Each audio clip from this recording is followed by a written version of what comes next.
Welcome back to the Virtual Antics podcast. As always, I'm your host, Natalie Guzman. Today, I have a very special guest with me. I have Limore, who's been a mentor for women in tech for over 5 years. She's also the former director of engineering, and she specializes in managing remote teams as well as LinkedIn. Welcome, Limore. How are you? Great. Thank you for having me, Natalie. It's a pleasure being here today. Yes, I'm so excited you're here. Now, where are you from? Because I'm loving the accent. Oh, thank you. I'm in Israel. Okay, That's my home country, and that's where I live today. that's Along the way, I had 9 years in the US, but I'm back. oh, that's amazing. That's so cool. I love so one of my favorite things about the podcast is I've been talking to a lot of people like from the UK and Australia, and you're my first, so that's really cool. I'm so excited to have you. Now my last episode, we kind of talked a little bit about like LinkedIn, and we just really touched the basics. And so I'm really interested in, your experience with LinkedIn and any strategies you have to share with us. Absolutely.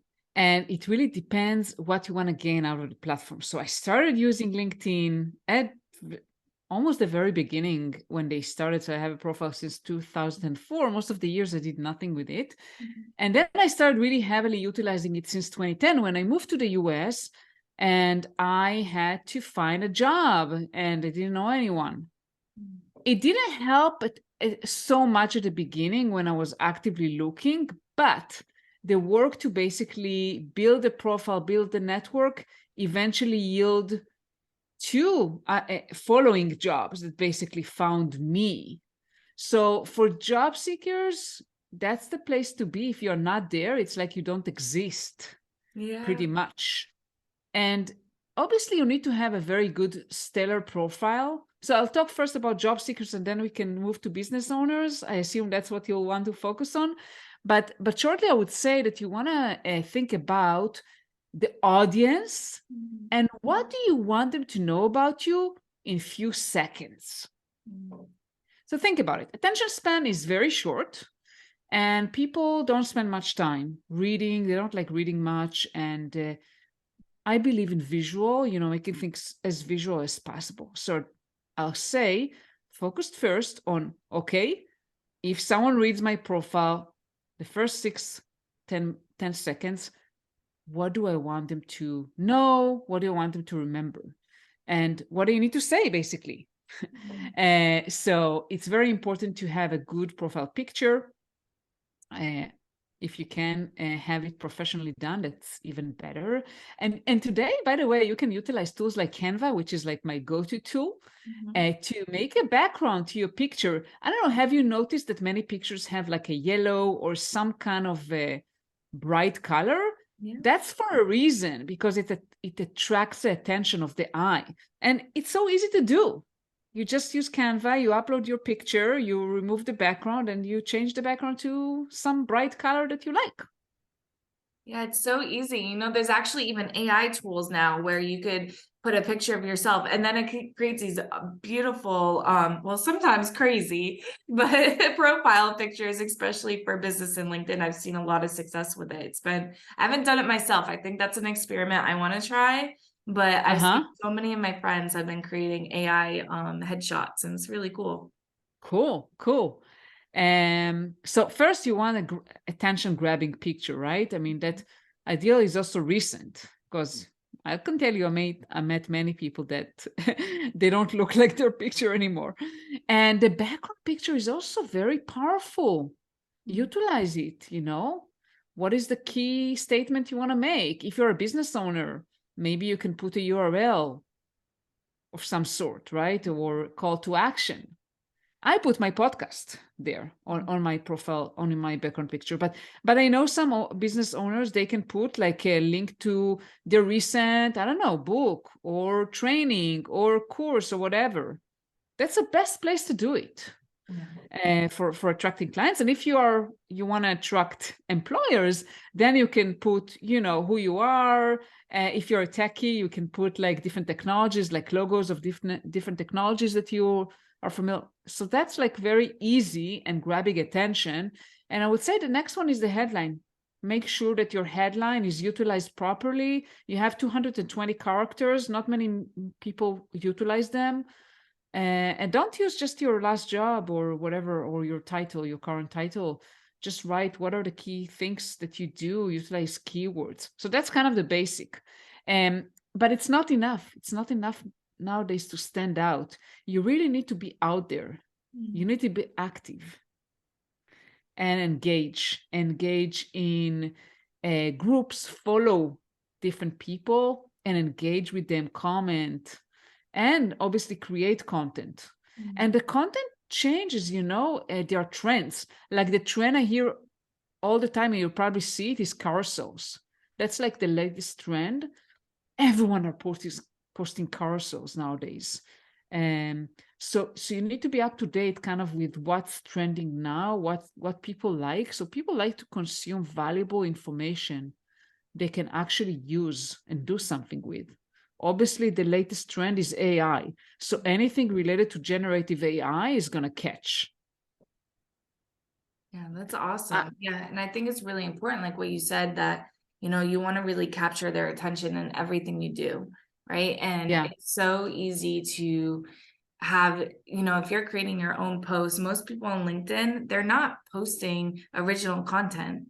And so it's really easy for your stuff to get seen and to even go viral. I've heard about these people. A lot of my friends have been going super, super viral on LinkedIn because they're posting original content. And it's actually you're more likely to go viral on LinkedIn than you are on TikTok, which is super interesting because everyone talks about TikTok, but especially in a business sense, because I know I use it for my business, and I feel like everyone that watches all the leads that I want to attract are on LinkedIn.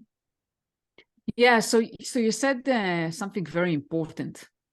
The leads. Where are your leads? It really depends what kind of business do you have. And for some businesses, maybe LinkedIn is not the ideal place, right? I mean, I know Instagram is really popular for anything visual, right? For artists, for people that are doing anything with cooking, baking, and such, fashion. So definitely depends on your industry. And if LinkedIn, for me, it's definitely the right place to be, because I coach and I do workshops for leaders in tech, and definitely they're there. So yeah, that's amazing. Yeah, I really love the platform. I'm just in the baby stages of really getting to know it, because I've always focused on other platforms like Instagram and TikTok. So I'm really, really interested. Now, I just discovered the feature section. Do you have any tips when it comes to the featured section on LinkedIn? Yeah. So first of all, you also, before we go to the features section, are you familiar with creator mode? Oh, yeah, a little bit. I know I'm more familiar when it comes to like Instagram and TikTok. Can you explain a little bit on LinkedIn what that looks like? Yeah, so the default profile is not creator mode. So basically highlights your background and experience.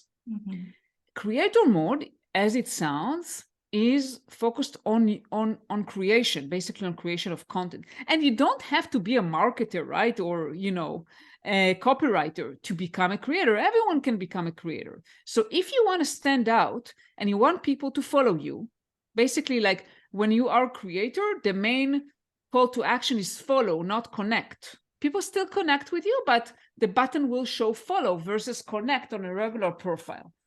So if you want, it depends on your, goal. But as a business owner, if you want more people to know you and you want to be active on LinkedIn and you want to generate content, switch on creator mode right away. It will also open up for you possibilities that I don't know if all of them are available for regular mode, like doing lives, audio events, newsletter, basically LinkedIn all the time adds more and more creator tools. So all them are going to be available for you. And it changes the structure of how people see your profile and put the feature section before the experience. And the feature section, you asked me what to put there. You can put there multiple things. You can put your website, you can put a specific landing page you want people to reach out to get some gift, right? Some giveaway. or maybe you want to put them a link to a paid offering. So those are the sort of things I would put on the feature section, but you can also highlight different articles you wrote or different content that you want to highlight. So if people land on your profile, they can find easily content that you're very proud of, that you want people to read or listen to. Nice. I love that. All right. And then how about when it comes to like engaging with other people? Is there like how often or what types of like maybe comments, or how do we reach out to people and really connect with them? Yeah, that's a great question. So first of all, you can just start following people based on your interest level, based on your, business. Start follow like-minded individuals. And when you start following people and they post content that you like or you relate to, then you can start engaging. And that's, by the way, the best way to build relationships, even with potential clients. Think about if you have someone you would like eventually to engage with, the best way would be to follow them, to comment, assuming they are somehow active, to start liking their content and commenting. And the commenting should be something valuable you can add, maybe your own perspective, opinion, anything that you can add to the conversation. And then they'll start getting to know you, even if they don't know you. If you are persistent and you constantly, comment, it's like you actually build some kind of relationship with those people. And then you can reach out to them directly. You can email them, or you can ask them to connect with you. You can invite them to a conversation. They are much more likely to respond if you already built some kind of relationship with them. Oh, that's really cool. So yeah, I 100% agree with the whole, build a relationship, because so many people on LinkedIn, I'm sure everyone's seen it if you're on there, is that they'll just message you right away and it's kind of spammy, right? I never really click on those. I absolutely hate those messages. But if someone is liking and commenting on my post, and then they're actually, when they do message me, not messaging me with an offer, like actually trying to get to know me, I'm more likely, 100 times more likely to buy whatever they're selling. And I actually just had that situation where the person ended up introducing herself and talking about her dogs. And one was named Coquito, which is a very Hispanic drink, alcohol drink. And I was just cracking up because she saw my last name. So she was trying to relate to me. Because my last name is Guzman, which is very Hispanic. So I thought that was hilarious, and we got on a call and we ended up doing business together. So just something even just so simple, and like just sharing a piece of yourself that you think someone might relate to, I think is super powerful. Absolutely. And eventually, in business and in life, it's about people connecting with people. And I agree with you so much. There's nothing I hate more than people sending me a connection request. Typically, I confirm, and immediately after that, they send me an offer. Oh, we do this and these services. I'm ignoring that. I'm saying, no, thanks. I'm not interested. Yeah. If that's the only reason you want to connect with me, I'm not interested. It's about building a relationship. And I never just reach out to people and say, hey, do you want me to coach you? Because they don't know me.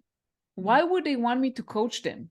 They have to follow me first. That's why I think it's so important to become a creator on LinkedIn and post different kind of content, right? It can be articles, it can be videos, it can be a podcast, right? It can be anything, basically.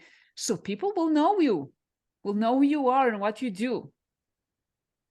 So they will feel more likely to want to interact with you and purchase something from you. Yeah, and I 100% agree with that. And I think that, the more that we're genuinely connecting with people, the more it's going to come back to us, right? I actually did an experiment with 1 month. I didn't really connect with anyone in my business. I just focused on my processes, my systems, all that. And we barely got any leads. The next month, all I did was try to connect with people. My calendar was filled with networking meetings, just asking people, hey, does anyone want to connect? Is anyone lonely? Maybe especially entrepreneurs, we're probably some of the loneliest people out there sometimes. And so we get so wrapped up in our business. So I offered, some free calls and just to talk and hang out.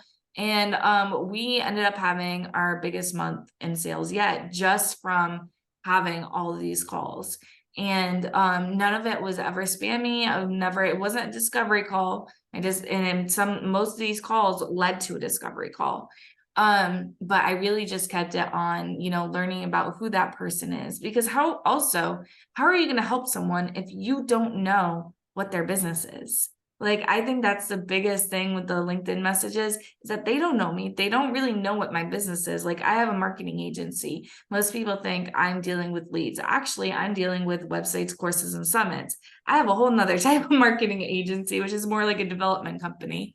But people just assume, and you really can't assume if you want to help people. You need to really learn who they are and what they do and what their goal is and what do they really need. Yeah. People look for the quick wins, and it doesn't work that way, unfortunately.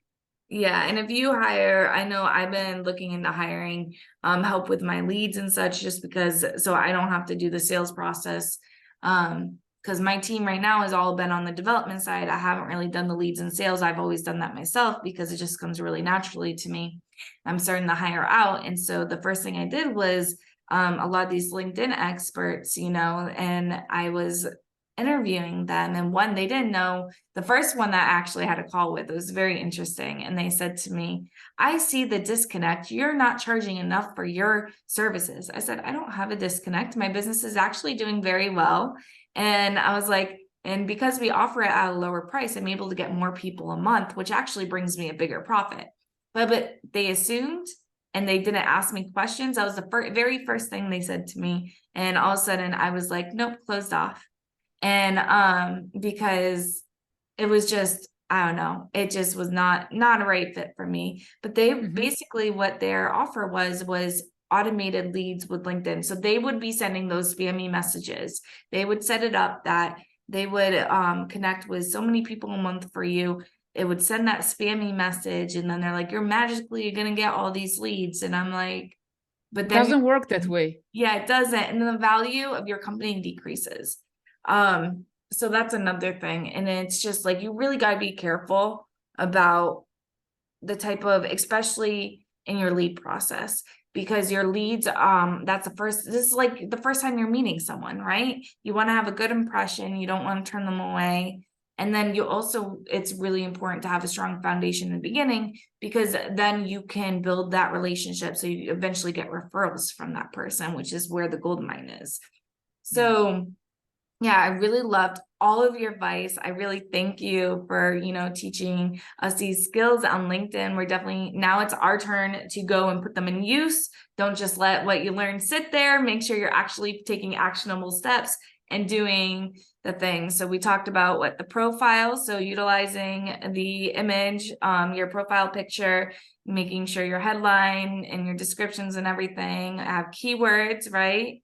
And that they're catching attention, and they're not just, your titles. And I would definitely utilize that feature section, and then post good content and interact. So thank you so much, Limore. That was really great advice. Where can we find you and learn more about who you are and your services? On LinkedIn, obviously. Yes. Yeah, Limore Bergman on LinkedIn. So typically, when people ask me that question, I tell them, go to LinkedIn and find me. Although I do have a website, but it's like, if you want to know me, go to LinkedIn and know a little bit about myself. Yeah. That's amazing. I'll make sure I put the link to your LinkedIn in the show notes. Thank you so much for coming, Limore. It's been a pleasure. Thank you so much for having me, Natalie. Have a great day, guys.